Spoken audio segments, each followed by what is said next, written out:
Hello, I'm Caroline Hayes from Electronic Specifier, and I'm here today with Michael Maurer, the Senior Application Marketing Manager at Rohm Semiconductor, Europe.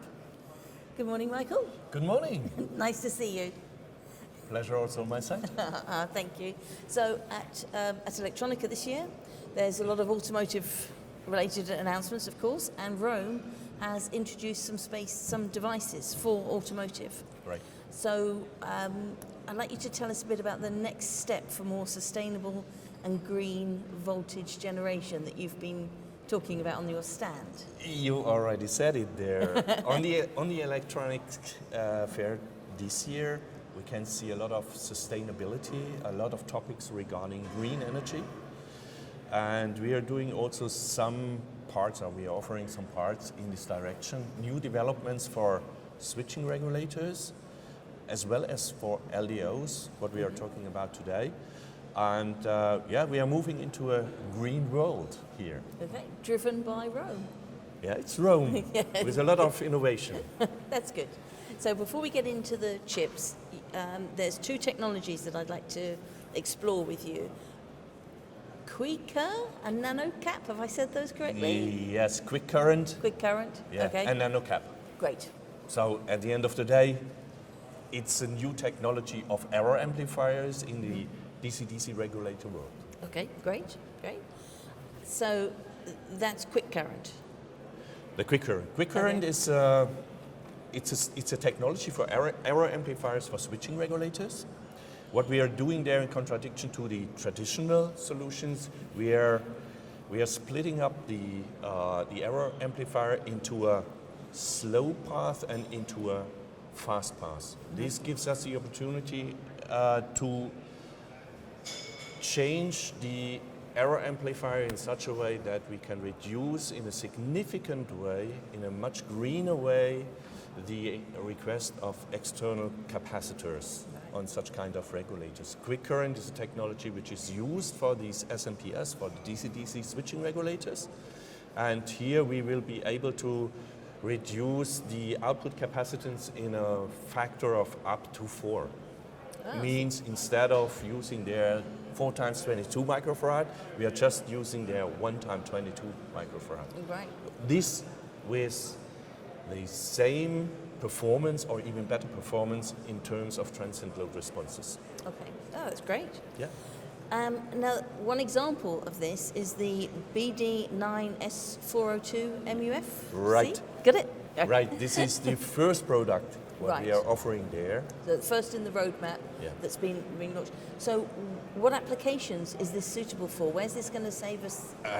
This BD9S402, this is a DC-DC regulator with a 4 amp capability. So in all kind of automotive applications where you need supplies for, let's say, for memories, for some kind of MCUs, which are powered from 5-volt rail or 3.3-volt rail towards a lower rail today, typical 1.1, 1.5-ish. Yeah, so we are offering there an output current capability of up to 4 amps.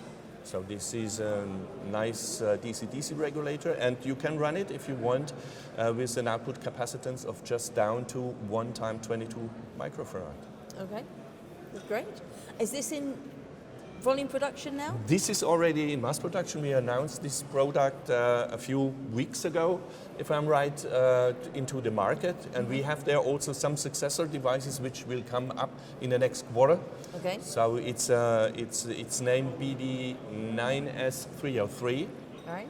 It's a 3 amp buck regulator with similar capabilities than the one we talked before.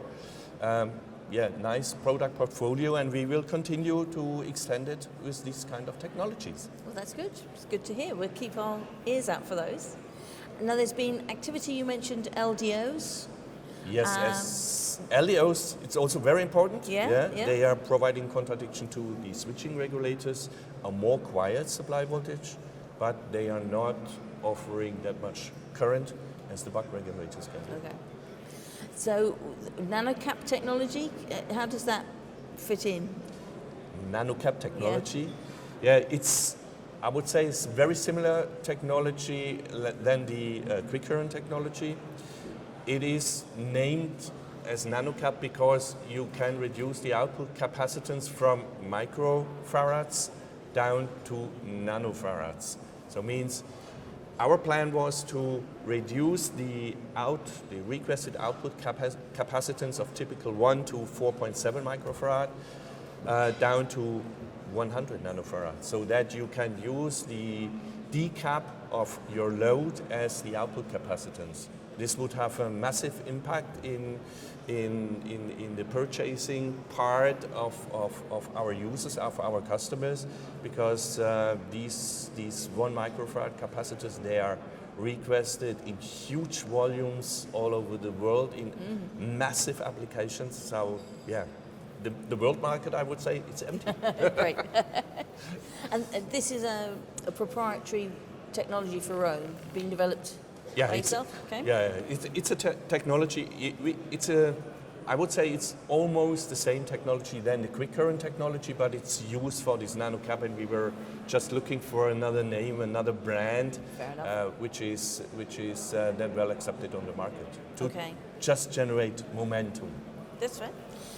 Now, I understand that NanoCap, one of the latest products it's used in, is the BD9NXX? Yeah. Yeah?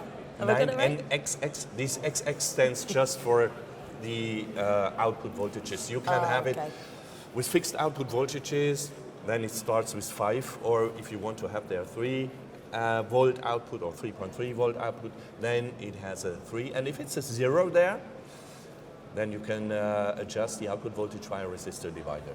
Okay. But there is also an extension, the next letter, which is N1. This is the product what we have currently in the market. Good.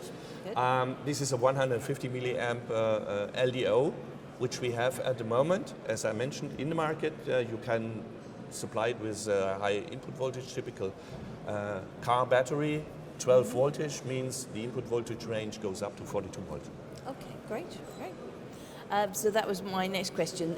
It's mostly for automotive applications? Yes, we are offering the buck regulator we were talking before with the QuiCur and the LDO are all in automotive quality. Right, okay. And then there's the N5, the BD9NXXN5. Yes. Is that even newer? It will become the new one. Right. It is an LDO which uses same technology, but we are increasing the output current capability from the N1, which is 150 milliamps, to 500 milliamps, and this is then the N5 version. Right, I understand. So that hasn't been released yet, has it? It hasn't been released now. We have samples, we have everything on board. Right. It's just the time for the qualification. We will release it by the first quarter of next year, and we will bring it into the market. Samples are available, people can work with it now. Right. So I was going to ask, is there any literature, where can people find out more, data sheets, app notes, things like that? For sure, you can find all the information I was talking about today regarding technologies, regarding information on QuiCur and NanoTech, and as well as the products, BD9S402, the BD9NXXN1. You can find it on our website. Okay. Everything is available there with all the information people can have or need. Great. Yeah. Well, thank you very much indeed. You're welcome.